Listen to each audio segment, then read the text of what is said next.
옛말에 말은 제주로 보내고 사람은 서울로 보내라는 말이 있습니다. 정치, 경제, 사회, 문화의 중심인 서울은 사람들이 많이 모이는 곳입니다.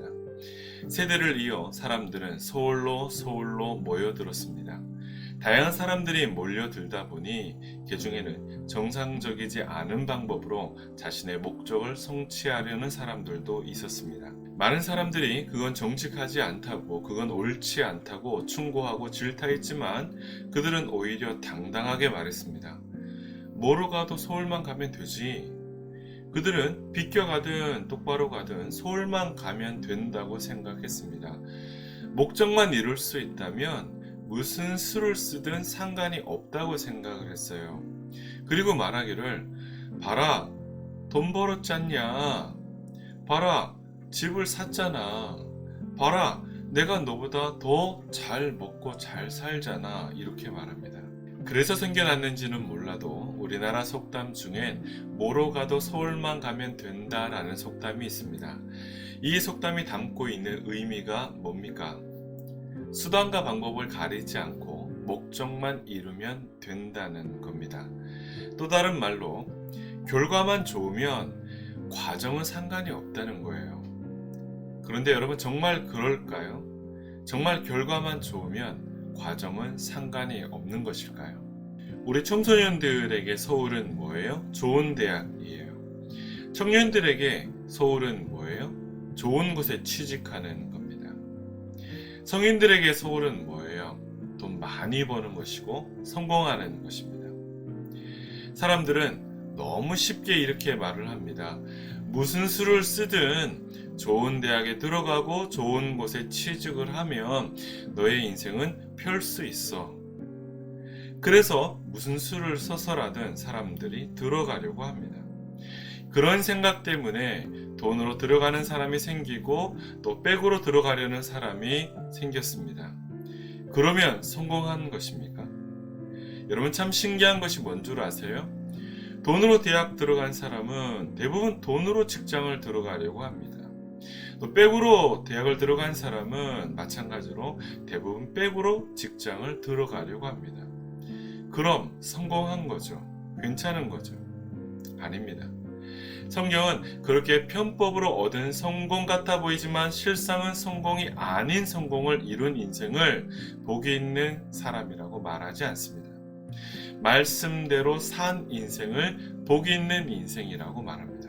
오늘 말씀을 보면 예수님이 공생애를 시작하시기 전에 성령에 이끌리어 광야에서 40일을 금식하십니다. 여러분, 예수님이 40일을 금식하셨다는 것은 다른 말로 그만큼 앞으로 감당하실 공생애가 중요하다는 것을 의미합니다. 그리고 사탄이 시험하기 위해서 찾아왔어요. 여러분, 사탄이 예수님을 시험할 때 예수님이 가장 힘이 있고 충만할 때 시험을 할까요? 아니면 가장 약하고 힘드실 때 시험을 할까요? 시험하는 목적이 넘어뜨리기 위한 것이니까 가장 약하고 힘들 때 시험을 합니다.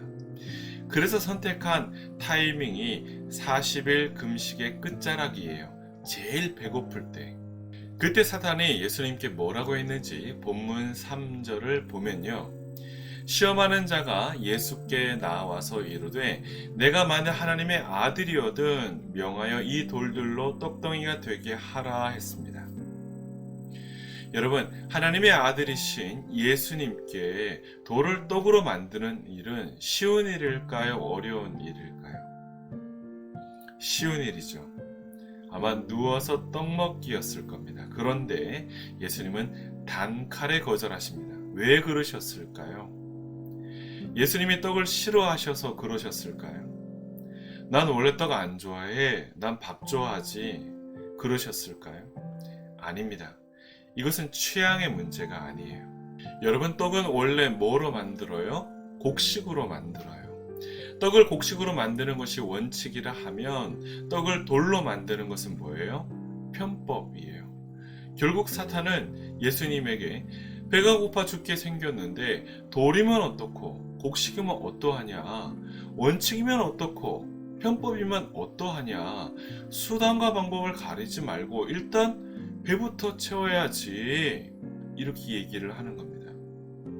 그래서 우리 예수님은요, 이 사단의 시험을 단칼에 거절하셨어요. 논어에 보면 군자 유어의 소인 유어이라는 말이 있습니다. 군자는 매사를 생각할 때마다 의를 생각하는데 소인은 매사를 생각할 때마다 이익을 생각한다는 거예요.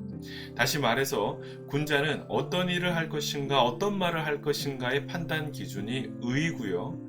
소인은 판단 기준이 이익이라는 겁니다. 군자는 자신에게 손해가 되어도 의로운 일이면 하고 이익이 되어도 불의한 일이면 하지 않았습니다. 반대로 소인은 아무리 의로운 일이라도 자신에게 손해가 되면 하지 않았고요. 아무리 불의한 일이라 해도 자신에게 이익이 되면 하더라는 겁니다.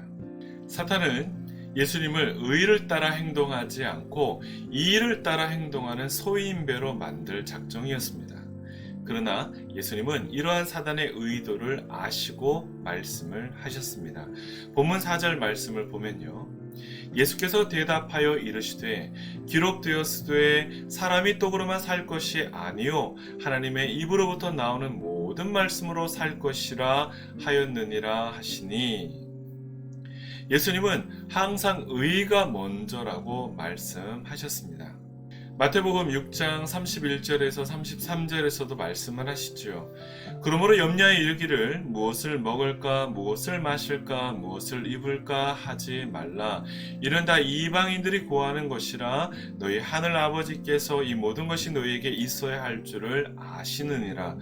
그런즉 너희는 먼저 그의 나라와 그의 의를 구하라. 그리하면 이 모든 것을 너희에게 더하시리라. 아멘. 먹을 것을 먼저 걱정하고 마실 것을 먼저 생각하는 것은 이익을 먼저 생각하는 마음입니다. 하지만 주님께서는 오늘 말씀에서 먼저 무엇을 구하라 하셨습니까?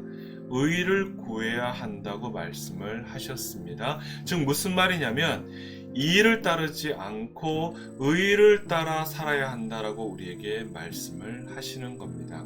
이 모든 것이 너희에게 있어야 할 줄을 아는데 너희가 그것을 구하기 전에 먼저 그의 나라와 의를 구해야 된다.